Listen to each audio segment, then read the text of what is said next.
Hey there, my name is James Lee. Welcome to my channel 5149, where I talk business, politics, and society.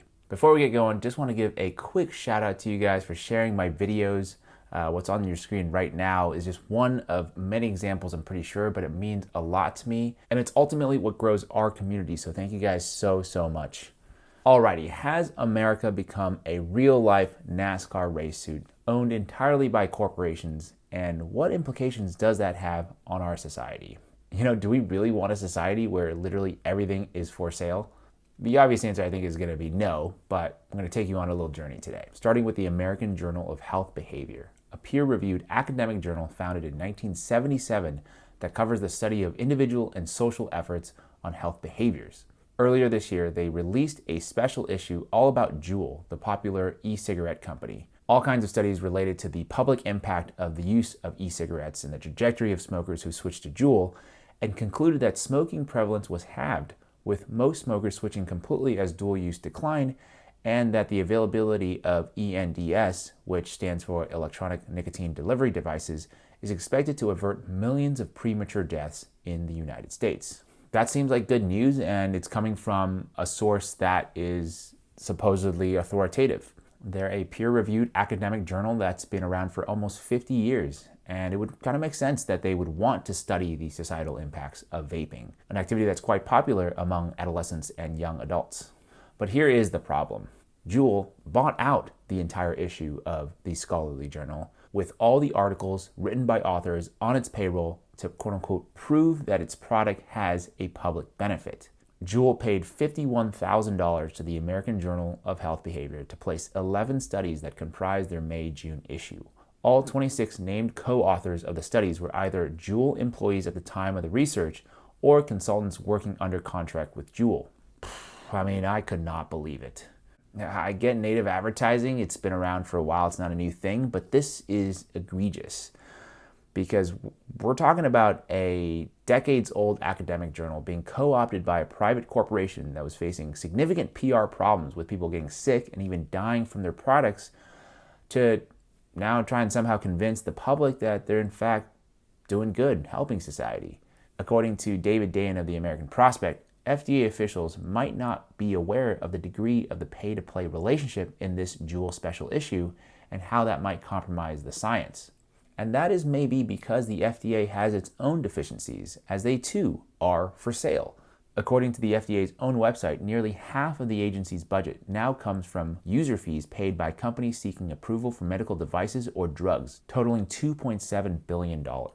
So while the FDA is thought of as an independent regulatory agency, it's actually funded in large part by the very companies they are supposed to be regulating.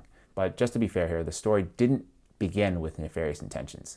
In the 1990s, AIDS activists were incensed about the long delays in getting experimental HIV drugs studied and approved by the FDA. So in 1992, in response to intense pressure, Congress passed the Prescription Drug User Fee Act. It was signed into law by President George H.W. Bush. Intuitively, this kind of made sense because the FDA was underfunded, so it took a long time to approve a drug. Pharmaceutical companies wanted to get their drugs on the market faster, and patients wanted it sooner. Everybody wins, right? No. Because in reality, while the number and speed of drug approvals have been increasing over time, so have the number of drugs that ended up having serious safety issues coming to light after FDA approval. Before the User Fee Act was approved, 21% of medications were removed or had new black box warnings as compared to 27% afterwards. So by creating this kind of conflict of interest, a commingling of funds, if I could put it that way, a regulatory agency that was once created to protect the consumer has now compromised its ability to do so because they are now incentivized to approve more and more drugs as quickly as possible, not necessarily as safely as possible. Back to JUUL, an academic journal meant to disseminate peer-reviewed research findings to inform the general public, is now functioning as a propaganda tool for private corporations. In today's society, money is exchanged so naturally, so easily, so transactionally. You know, if you want to run for office to serve your community, your district, your state, or even your country, well, you can't really do so without selling yourself out to rich and powerful donors. As Senate Majority Leader Mitch McConnell puts it, the three most important words in politics are cash on hand. You know, you hear this all the time. The money might be questionable, it might be dirty, but I promise I will do good once I win and take office. You see the inherent irony with all of that. And of course, our government watchdog, the media, that is for sale too. Please, Jeff, come right in, buy one of our nation's top media outlets. You won't use it for nefarious purposes, like using it to run cover for your personal transgressions, will you? You see, I think we all intuitively understand that money has an extremely corrupting influence that is wreaking havoc on our institutions.